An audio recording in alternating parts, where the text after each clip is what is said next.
एक बार इसको दोबारा देखना बेटा, लाइन को, रिकॉर्डिंग शुरू नहीं हुई थी।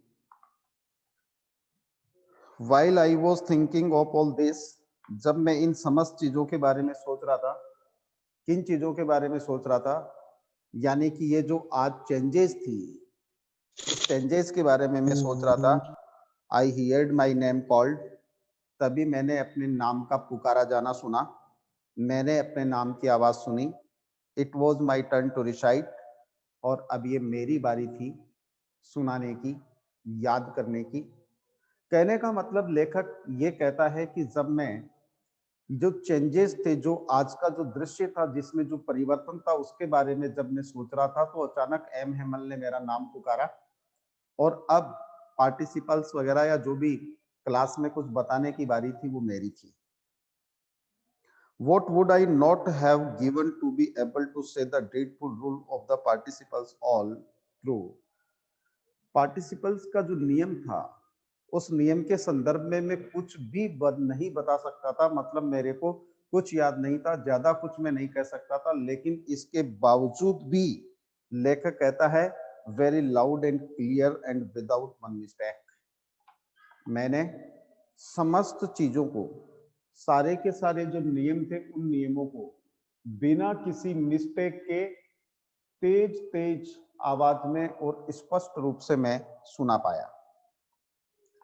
But I got mixed up on the first words, लेकिन मैंने एक गलती कर दी थी। पहले जो दो शब्द होते हैं, उन दोनों शब्दों को मैंने मिक्स कर दिया था, मैंने मिला दिया था।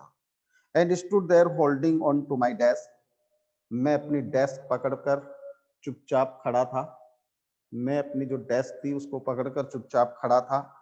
And not daring to look up, ऊपर देखने तक की मेरी हिम्मत नहीं हो रही थी, मेरा साहस नहीं हो रहा था, मैं ऊपर तक नहीं देख पा रहा था। देखिए बेटा, पार्टिसिपल जो होता है, किसी भी वर्ब से पहले टू का लगना पार्टिसिपल कहलाता है। किसी भी वर्ब से पहले टू का लगना क्या कहलाता है? पार्टिसिपल कहलाता है।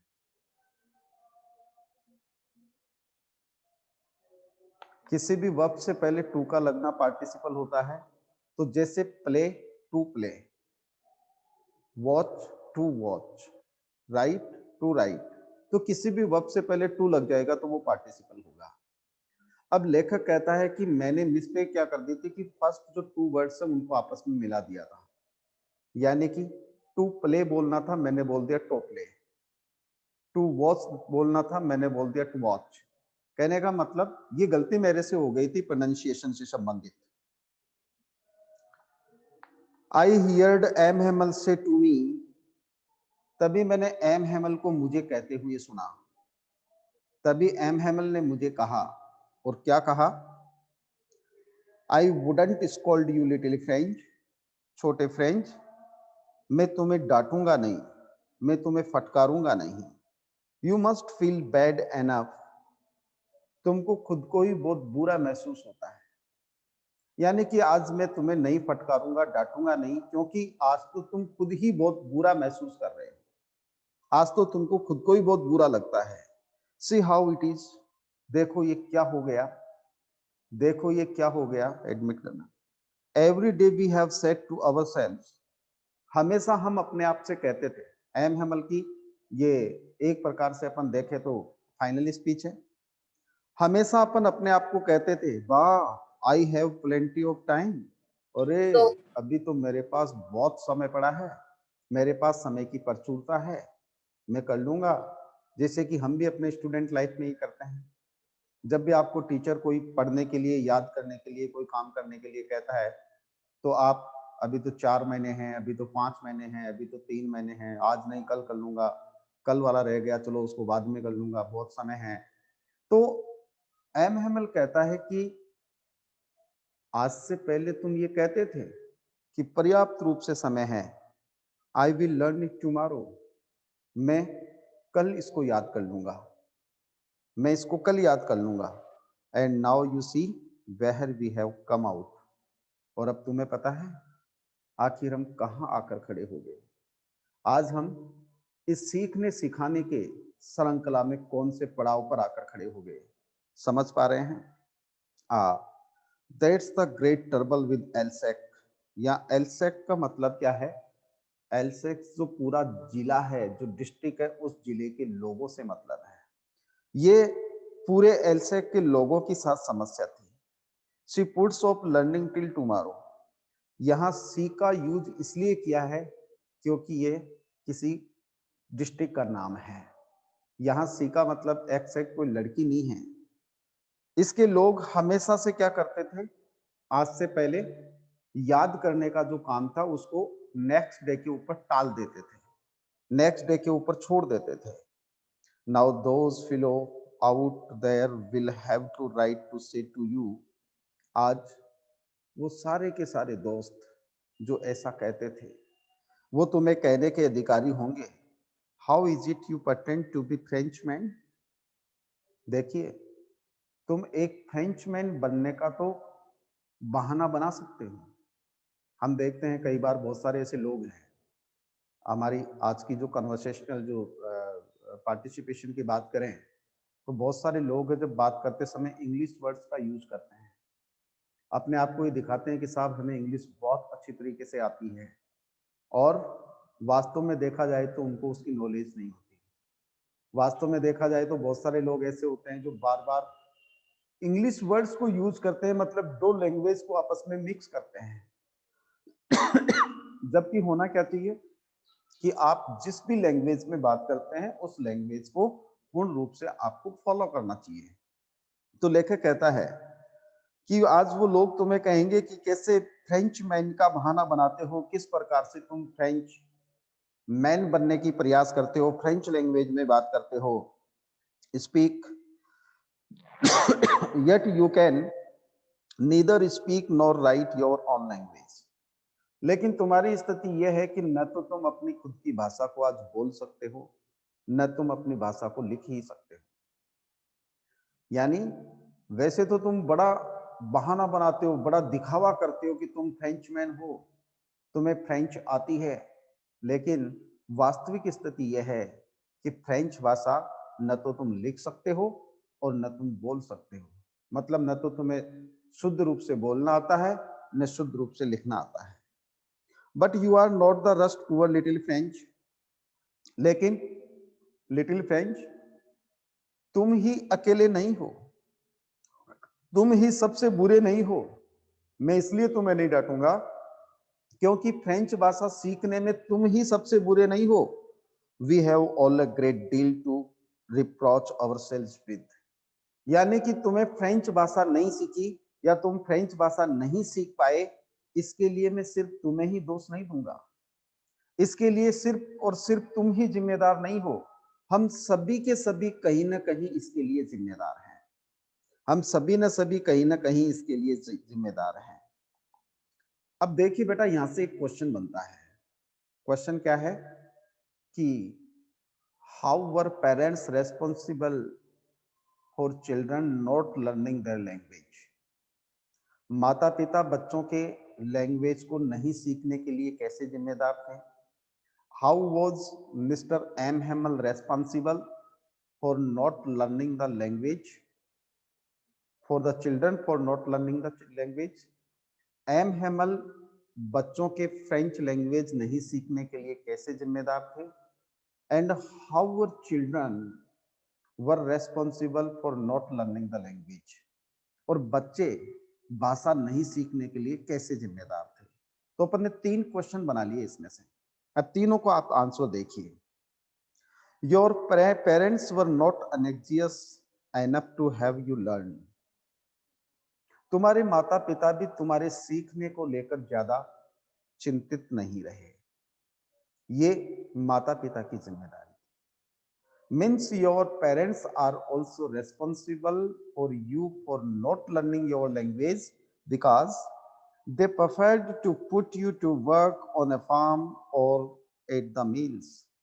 क्योंकि उन लोगों ने तुम्हें स्कूल भेजने के बजाय, ज्वाइन करना, उन लोगों ने तुम्हें स्कूल भेजने के बजाय किसी खेत पर या फैक्ट्री में काम करने के लिए भेजने को प्राथमिकता दी।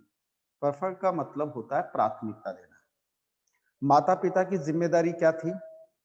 माता पिता की जिम्मेदारी ये थी कि वो तुम लोगों को प्राथमिकता के साथ विद्यालय भेजते हैं, लेकिन तुम्हारे माता पिता तुम्हारे नहीं सीखने के लिए इसलिए जिम्मेदार हैं क्योंकि तुम्हारे माता पिता ने तुम्हें स्कूल भेजने के बजाय कहाँ भेजने को प्राथमिकता दी? कहीं खेत में काम करने के लिए, या फिर अपन ये कहें कि कहीं तुम्हें मिल में काम करने के लिए भेजने को प्राथमिकता दी।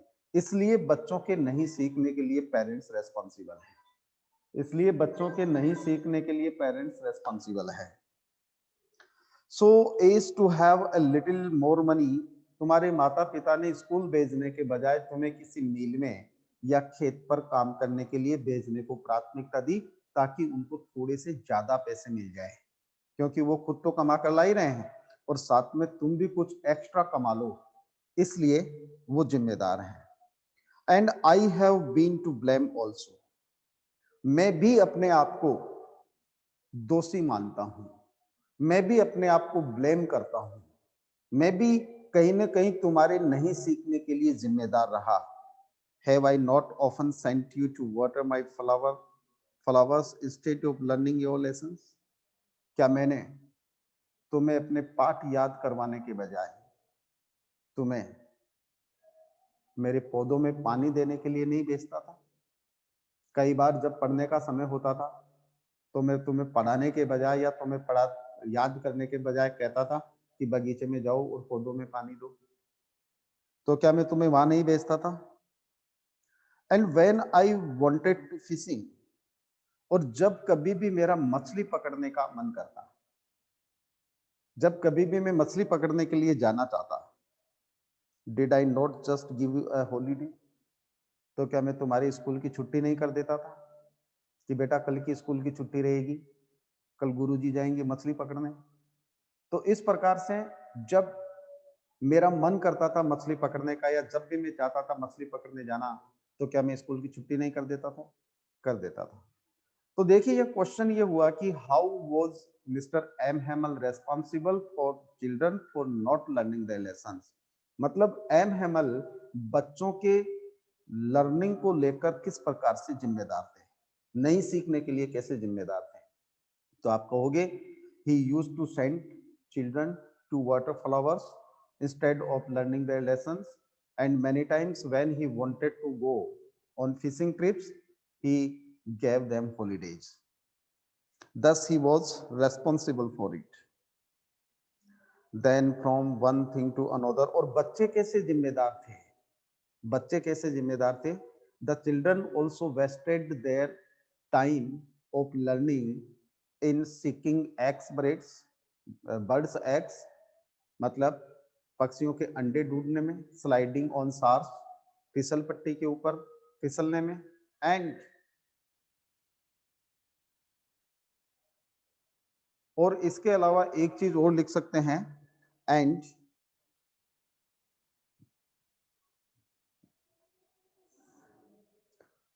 Put off learning for tomorrow, दूसरे दिन के लिए अपनी याद करने के काम को स्थगित करना, इसलिए वो जिम्मेदार थे। They used to thought that they had the plenty of time, वो इस प्रकार से सोचते थे कि उनके पास बहुत समय है, therefore they would learn it later, इसलिए वो इसको बाद में याद कर लेंगे। इस प्रकार से बच्चे जिम्मेदार थे। अब देखिए बेटा, ये जो नेक्स्ट पैराग्राफ अपन पढ़ने जा रहे हैं, इस पैराग्राफ में आप ये देखिए कि एम हेमल ने अपने लास्ट लेसन में क्या क्या पढ़ाया, कैसे कैसे पढ़ाया, या उसका पढ़ाने का तरीका क्या था।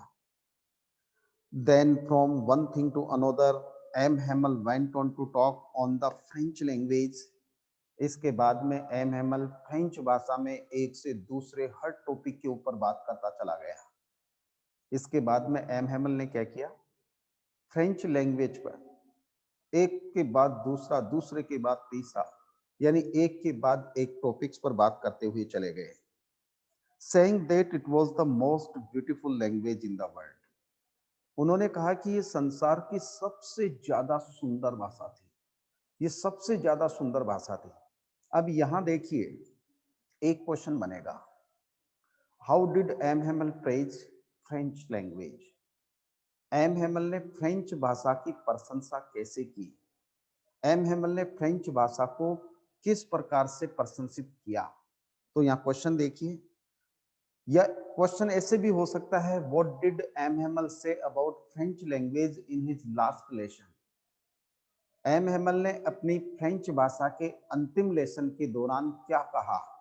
तो उसने कहा, French language was the most beautiful language in the world, कि ये संसार की सबसे ज्यादा सुंदर भाषा थी। द क्लियरेस्ट, सबसे ज्यादा स्पष्ट। द मोस्ट लॉजिकल, और सबसे ज्यादा तार्किक भाषा। लॉजिकल का मतलब क्या होता है? तार्किक। अपने लास्ट फ्रेंच लेसन में एम हेमल ने बताया कि फ्रेंच लैंग्वेज संसार की सबसे ज्यादा सुंदर भाषा थी, सबसे ज्यादा स्पष्ट भाषा थी, और सबसे ज्यादा तार्किक भाषा थी। That we must guard it among us, उन्होंने ये भी कहा कि हमें इस भाषा को सजोकर रखना चाहिए, हमें इस भाषा को सुरक्षित रखना चाहिए। एंड नेवर फॉरगेट इट, और कभी भी इसे भूलना नहीं चाहिए। एम हेमल ने यह भी कहा कि हमें अपनी ये जो मातृभाषा है, ये जो मदर टंग है, इस मदर टंग को हमें क्या करना चाहिए? हमें इसको सजोकर रखना चाहिए, सहेज कर रखना चाहिए, हमें कभी इसको भूलना नहीं चाहिए। Because when people are enslaved, उन्होंने ये भी कहा क्योंकि जब लोग गुलाम होते हैं, जब लोग गुलामी के जाल में जकड़ जाते हैं, as long as they hold fast to their language, it is as if they had the key to their prison.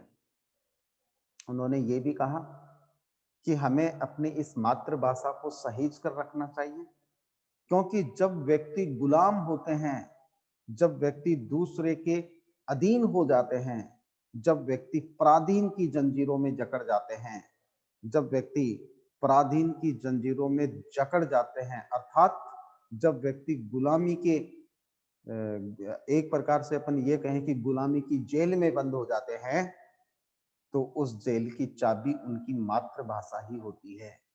उनकी मातृभाषा ही उनको उस जेल से बाहर निकाल सकती है।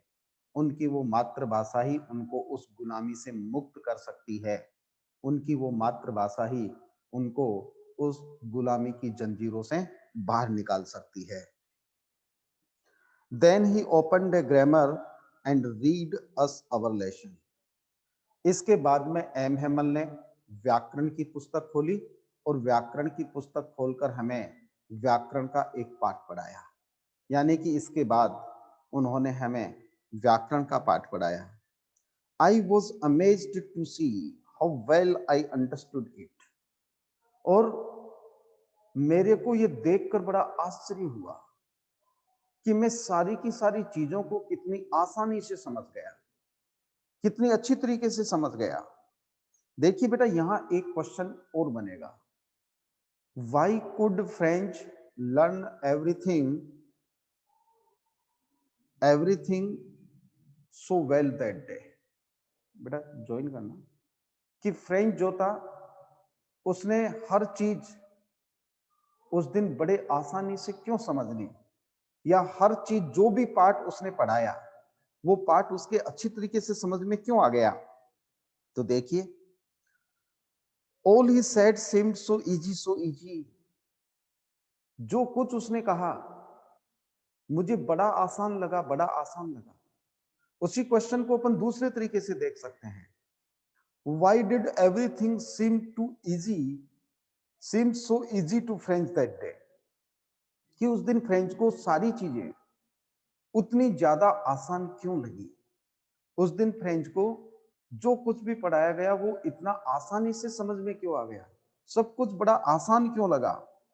इसका रीजन देखिए, I think to that I had never listened so carefully. पहली बात तो ये थी कि आज से पहले मैंने कभी इतना ध्यान से सुना ही नहीं था। आज से पहले कभी मैंने इतनी सावधानी से चीजों को सुनी ही नहीं थी। And then he had never explain everything with so much patience.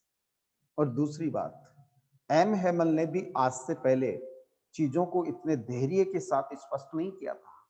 इतने धैर्य के साथ नहीं पढ़ाया था। तो जवाब मिल गया, French, everything seemed French so easy that day because he listened everything very carefully and M Hamel explained everything with very patiently. उसको उस दिन हर चीज बड़ी आसान इसलिए लगी क्योंकि उस दिन उसने पूरे के पूरे लेक्चर को, सारी की सारी चीजों को बड़े ध्यान से सुना और एम हेमल ने बड़े धैर्य के साथ पढ़ाया। तो देखिए स्टूडेंट्स, जब किसी चीज को, जब किसी चैप्टर को आप बड़े अटेंटिवली सुनते हैं, ज्वाइन करना, बड़े अटेंटिवली सुनते हैं, बड़े ध्यान से सुनते हैं, बड़े केयरफुली सुनते हैं, तो टीचर के एक बार पढ़ाने वाली चीजें आपको बड़ी आसान प्रतीत होगी, बड़ी इजी प्रतीत होगी, आपको बहुत ज्यादा आसान लगेगा। और लेकिन आप इसको बड़े पेशेंसली, बड़े अटेंटिवली नहीं सुनते हैं, केयरफुली नहीं सुनते हैं, तो वही चीजें आपको डिफिकल्ट लगती है, टिपिकल लगती है। इसलिए मैं बार बार कहता हूं कि when a teacher is teaching to you, listen him carefully, try to understand everything very deeply, what he or she is going to disclose to you। वह तुम्हें क्या बताने जा रहे हैं, इस बात को तुम बड़े ध्यान से सुनिए, और जितने ध्यान से तुम सुनते हो, चीजें उतनी ही तुम्हें आसान प्रतीत होगी, उतनी ही इजी प्रतीत होगी, उतनी ही ज्यादा अच्छी तरीके से तुम्हें समझ में आएगी। It seemed almost as if the poor man wanted to give us all he knew before going away। ऐसा लग रहा था कि बेचारा वो व्यक्ति एम हेमल जाने से पहले जो कुछ भी जानता था सब कुछ हमें दे देना चाहता था। ऐसा लगता था कि एम हेमल, क्योंकि अब जर्मन लैंग्वेज पढ़ाने वाला टीचर आ जाएगा, जब फ्रेंच लैंग्वेज चलेगी नहीं तो फ्रेंच लैंग्वेज वाला टीचर वहां क्या करेगा। तो आज इस तरीके से वो पढ़ा रहा था कि उसके पढ़ाने के तरीके को देखकर ऐसा प्रतीत हो रहा था, ऐसा लग रहा था जैसे कि मानो बेचारा वो व्यक्ति जो कुछ भी जानता था सब कुछ हमें दे देना चाहता हो, सब कुछ हमें बता देना चाहता था। And to put it all into our heads at one stroke, और एक ही प्रहार में, एक ही प्रयास में सब कुछ वो हमारे मस्तिष्क के अंदर उड़ेल देना चाहता था, सब कुछ वो हमारे मस्तिष्क के अंदर उड़ेल देना चाहता था। इसको अंडरलाइन करो और इसके बाद में इसके आज के क्वेश्चन लिखो। देखो बेटा, क्वेश्चन आपको डेली करने हैं, क्वेश्चंस आपको डेली करने हैं, इस बात को आप ध्यान रखोगे।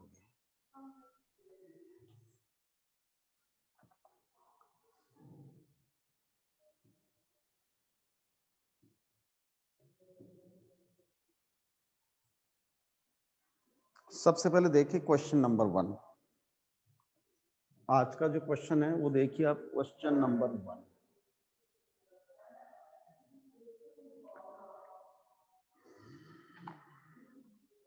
What mistake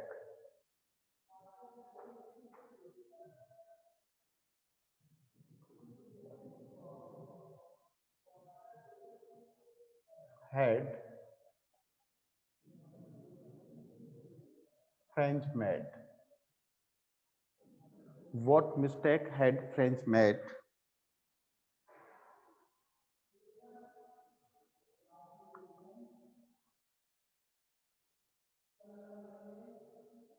during his turn to recite?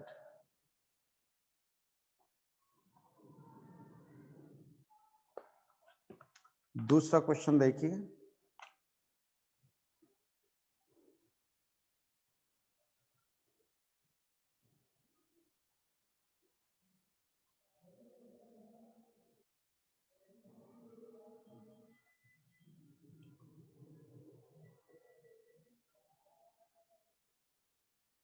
how were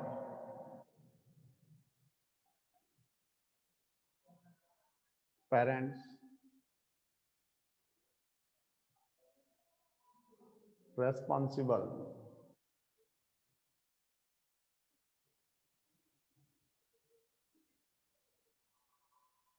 for children, for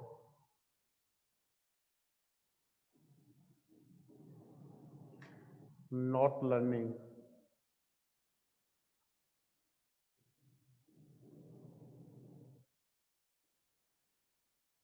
their lessons.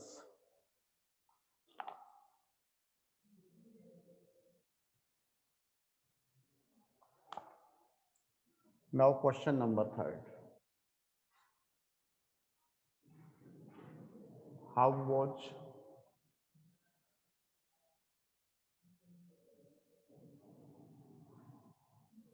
Mr. M. Hamel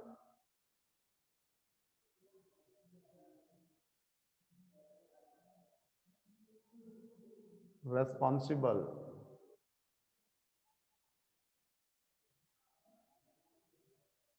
for children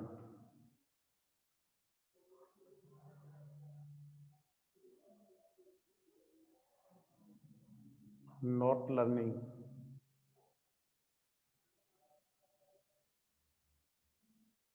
their lessons?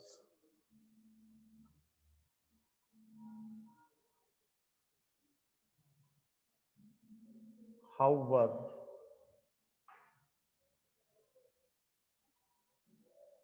children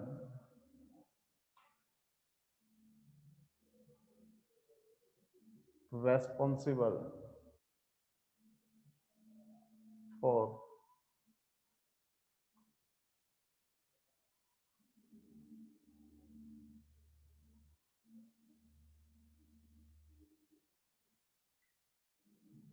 not learning their lessons?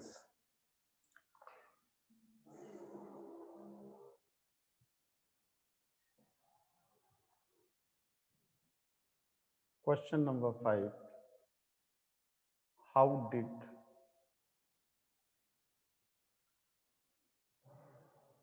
Mr. M. Hamel preach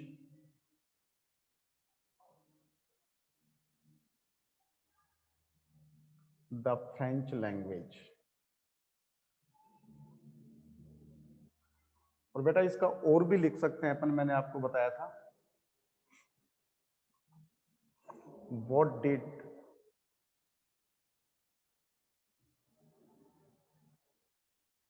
M. Hamel say about the French language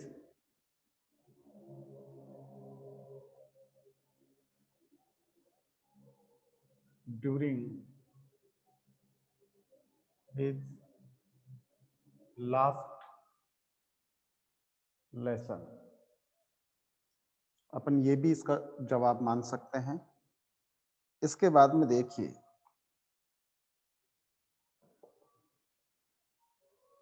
why should one guard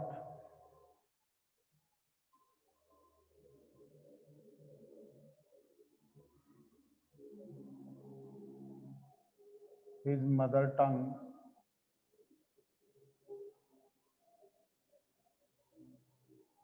language in his heart? व्यक्ति को अपनी मातृभाषा को अपने मन में क्यों सजो कर रखना चाहिए? Question number 7. Why could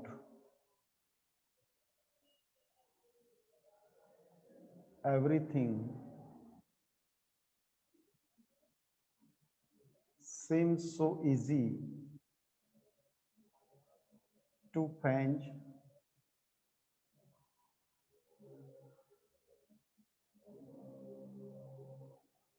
that day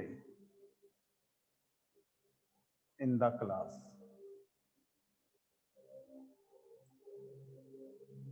या अपन इसको ये कह सकते हैं, why could French learn everything smoothly and easily that day in the class.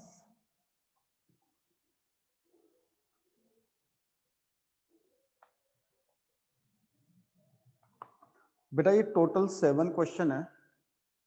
एक बार आप ऐसा कीजिए, इसका स्क्रीनशॉट ले लो, take a screenshot and tell me have you done or not. दूसरी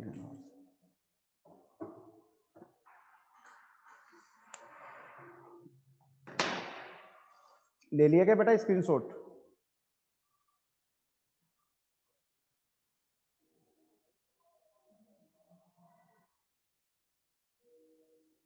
चलो बहुत बढ़िया।